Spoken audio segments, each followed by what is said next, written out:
అందరికీ నమస్కారం. శ్రీ సంజీవని వాస్తు యూట్యూబ్ ఛానల్కి స్వాగతం. గత కొన్ని రోజులుగా మనం వాస్తుకు సంబంధించిన అంశాలన్నీ ఒక్కొక్కటిగా వీడియో రూపకంగా చెప్పుకోవడం జరుగుతుందన్నమాట. అయితే ఇవాళ అంశం ఏంటంటే,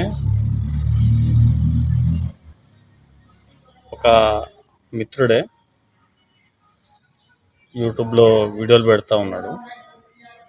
మరి ఆయన ఫాలో అయ్యే వాస్తు ఆధునిక వాస్తు. అయితే ఆయన మనపై కొన్ని ఆరోపణలు చేయడం జరిగింది. అంటే గురుగారికి మరి కొన్ని అంశాల్లో తెలియదు అనుకుంటా. ఇప్పుడు ఆ గురుగారు అడిగిన ప్రశ్నలకి మనం కొన్ని ప్రశ్నలకి సమాధానం చెప్పడం జరుగుతుంది అన్నమాట ఈ వీడియో ద్వారా.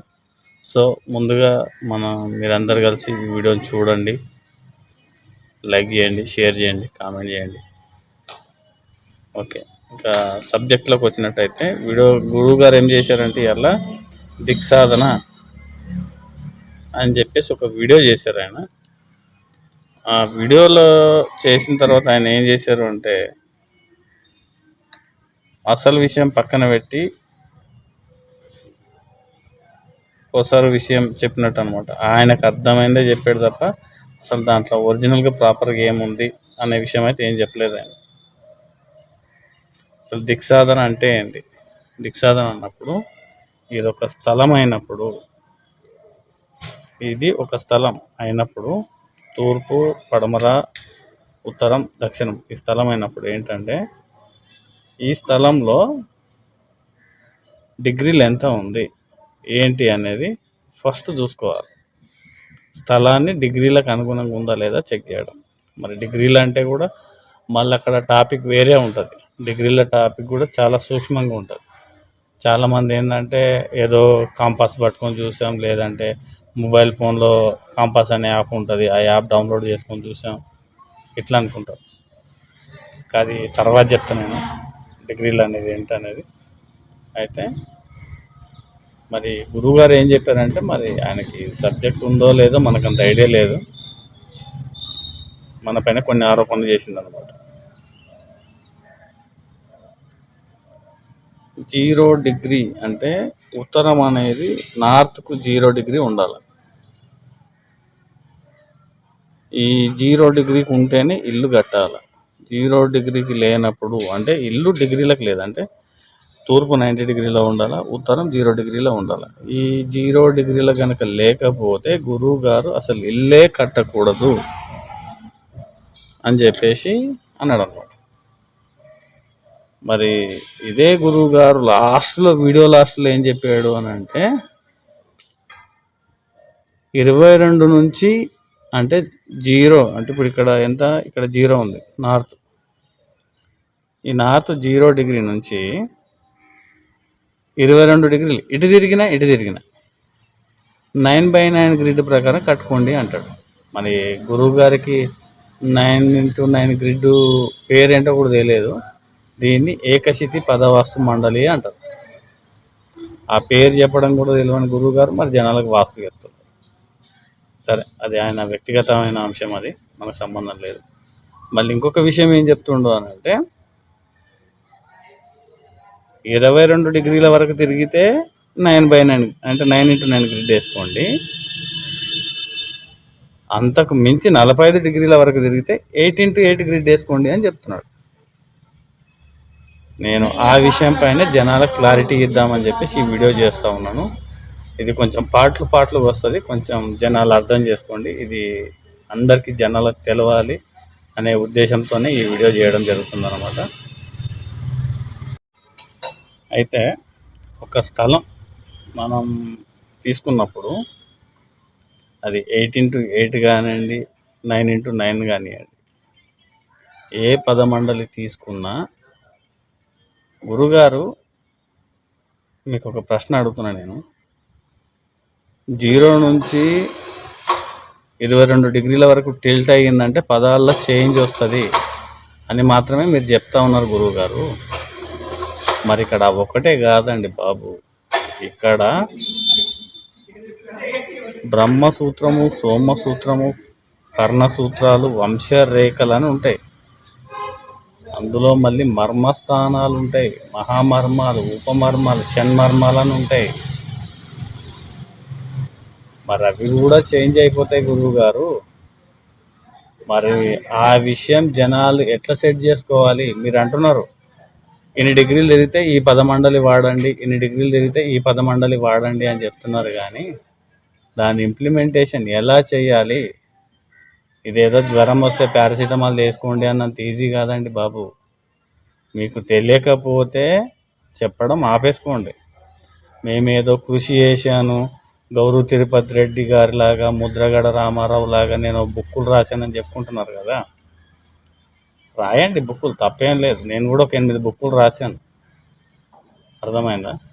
నేను కూడా ఒక 8 బుక్కులు రాశాను. మీరంటే నాకు ఎటువంటి కోపం లేదు గురువు గారు.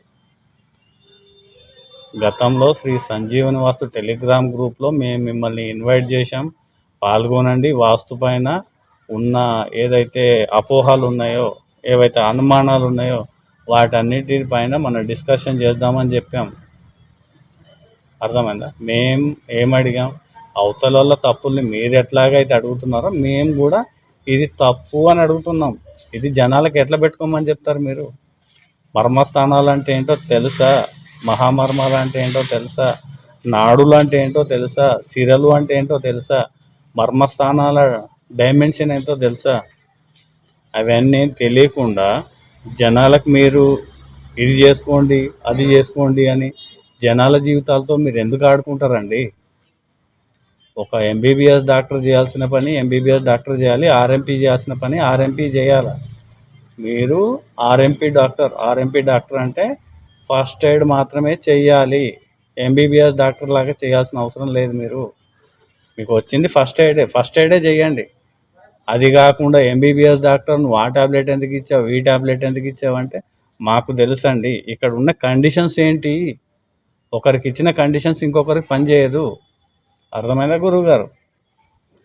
ఇప్పుడు ఒక వంట చేసినప్పుడు అందులో బీపీ ఉన్న వాళ్ళు ఉంటారు, షుగర్ ఉన్న వాళ్ళు ఉంటారు. షుగర్ ఉన్న వాళ్ళకి స్వీట్ తక్కువ తింటారు, బీపీ ఉన్న వాళ్ళు ఉప్పు తక్కువ తింటారు, లో బీపీ ఉన్న వాళ్ళకి కొంచెం ఎక్కువ వేయాల్సి ఉంటుంది.